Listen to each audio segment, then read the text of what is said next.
Only when it's dark enough can you see the stars. We've talked here at the fellowship before about goo phases as a way to understand change, about goo phases, the thing that happens to caterpillars in the chrysalis so that they can become butterflies. It involves a lot of enzymes that can turn a caterpillar into goo and then some imago cells that help the goo remember how to become a butterfly. But those goo phases are contained, neatly confined to the chrysalis, so that the caterpillars can meet their butterfly destiny with minimal interference. As humans, we can observe it happening in the chrysalis over the course of a few weeks and watch as the outline of a caterpillar within the chamber gradually transitions to goo and then to wings, and then the chrysalis becomes more translucent and you can start to see the butterfly emerging. But what happens when the transformation underway is not so clear-cut? When nature has not provided a neat little package so that we can observe the clear trajectory at every stage of the game? That's the kind of transformation I want us to dig into today. It's the kind of transformation that takes hold of us and does not let us go, and frankly, usually not because we chose it. It's the kind of transformation that makes it possible to wake up one day and realize we survived something that felt unsurvivable. And we're not even sure how we did it. This is the kind of transformation that makes a way out of no way. This is the kind of transformation that frankly feels a lot more like vultures vomiting acid than gentle butterflies taking flight. This is the kind of transformation that makes life possible. Right? The kind of transformation without which we would not be able to survive, both practically, all those corpses, and all the things we need in the soil, and existentially. Can you imagine if you were still the same person you were 10 years ago? But how do we give name to the persistent necessity of having everything we know disassembled and transformed and made new?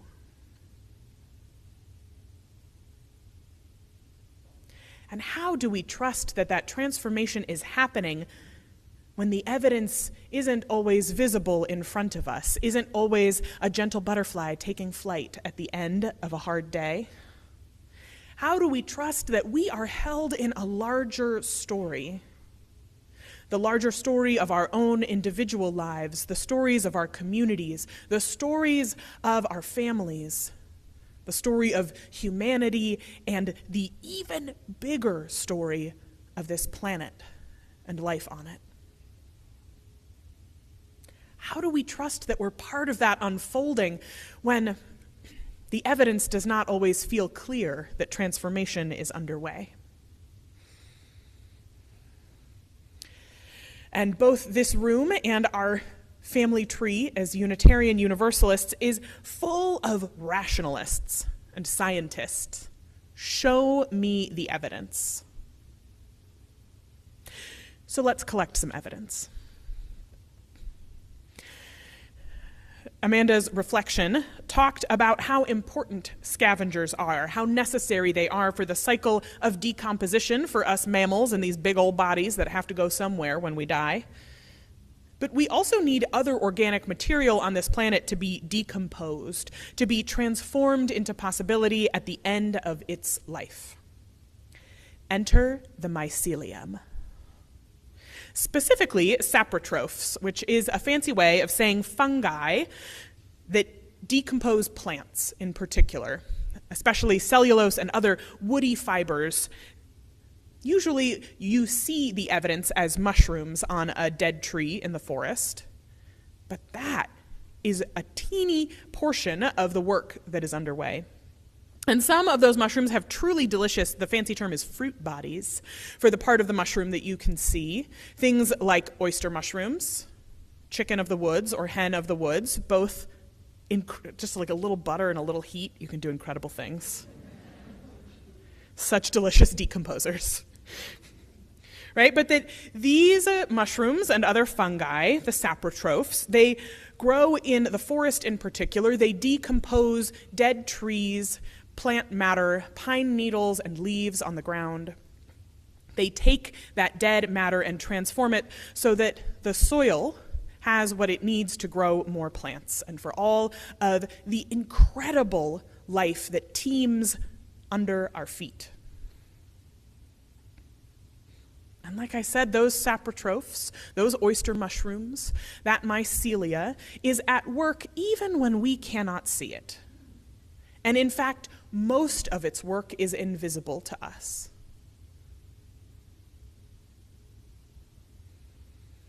And how much transition, how much transformation, how much change in our world goes unnoticed until the evidence bursts forth and seems to have come out of nowhere, but of course, it has been steadily changing all along. And this is not only true for saprotrophs, for mushrooms, it's true for us humans too. How many of you saw Alyssa Liu's gold medal winning free skate during the Olympics? As a girl who grew up in the 1990s and early 2000s, something inside me burst with joy at seeing a figure skater who seemed happy, well-fed, and clearly in charge of her own life. And many of us have heard the story and found it inspirational, how she hung up her skates at 16 or so, retiring from professional figure skating at 16 because she was exhausted by the relentless scrutiny and pressure to perform a certain version of herself, to perform at a certain level. And during her time off, she took the first vacation she could ever remember taking. And then she went to college.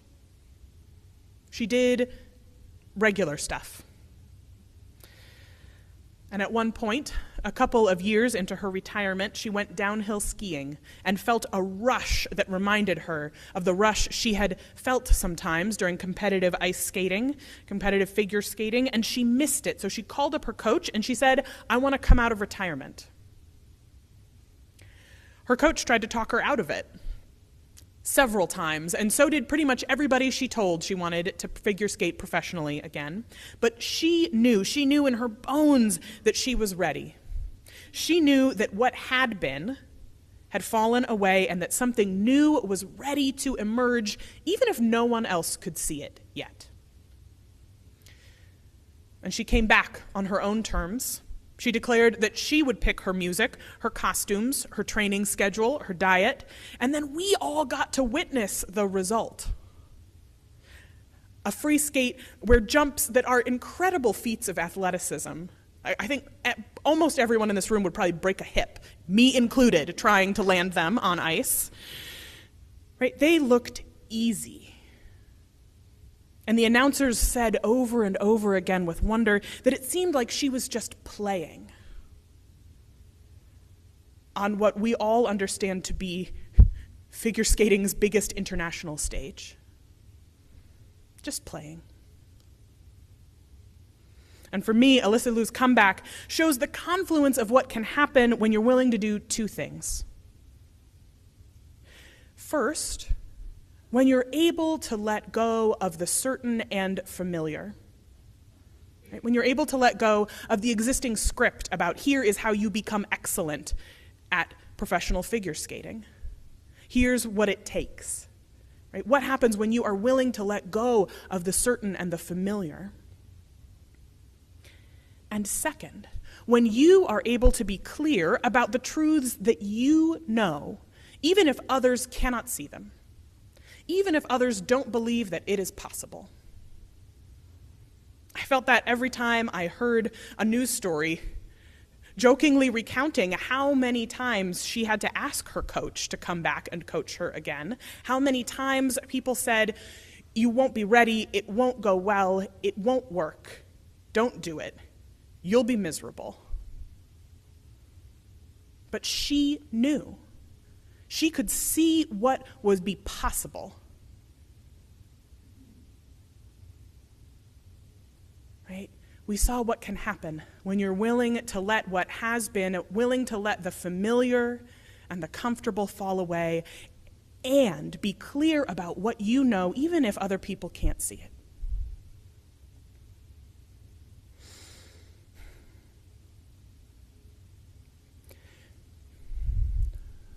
Would you believe me if I told you that some of those saprotrophic mushrooms can eat plastic?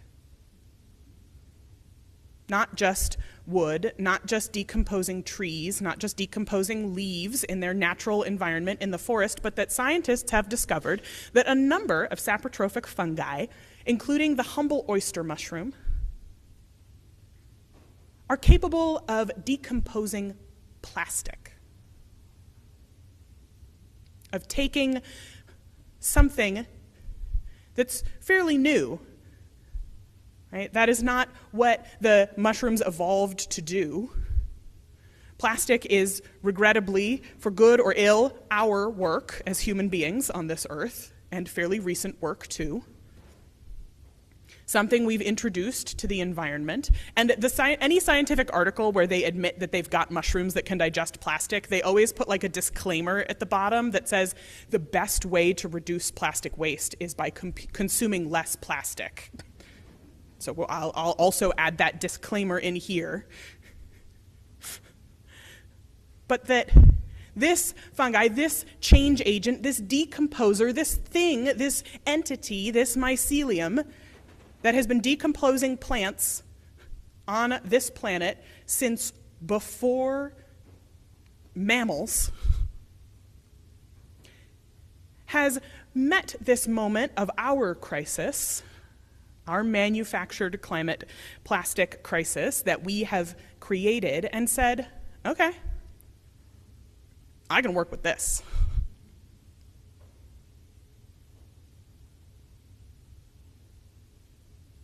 You would be amazed what can happen when you meet the task in front of you. The possibilities that can emerge unseen.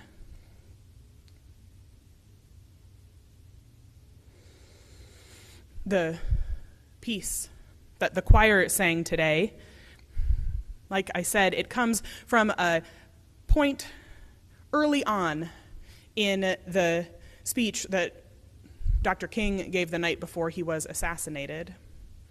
And it comes after he has talked about, woven this beautiful narrative about how in the whole of human history, even knowing what he knew about how awful human beings could be to one another, and how difficult the time he was living in was, that out of the entirety of human history, he would still choose to live at the time he was living.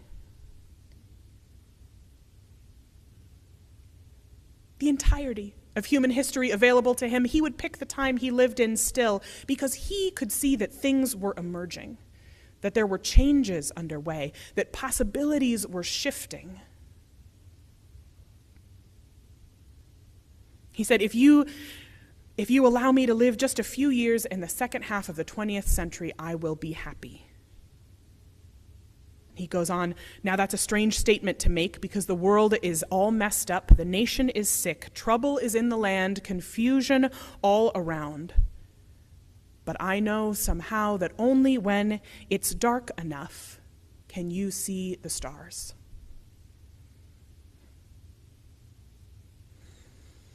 We don't face moments of change with bravery because of what we can see readily. Right? We are not brave because of what's right in front of our faces. We're not brave. We don't act only when something is readily visible. Instead, we find courage when we rise to live as though something that is still invisible to others is already true. Because the stars are there, even when the sunlight masks them, and the mycelium is digesting the trees even when we cannot see it. And the scavengers are recycling the nutrients even when we ignore them. We rise to meet life's challenges, to find what is emerging, and to live as if the unseen is already true. And this shows up in ways large and small. We sometimes think of it as being the work of people like Dr. King to show up bravely when change is still unseen.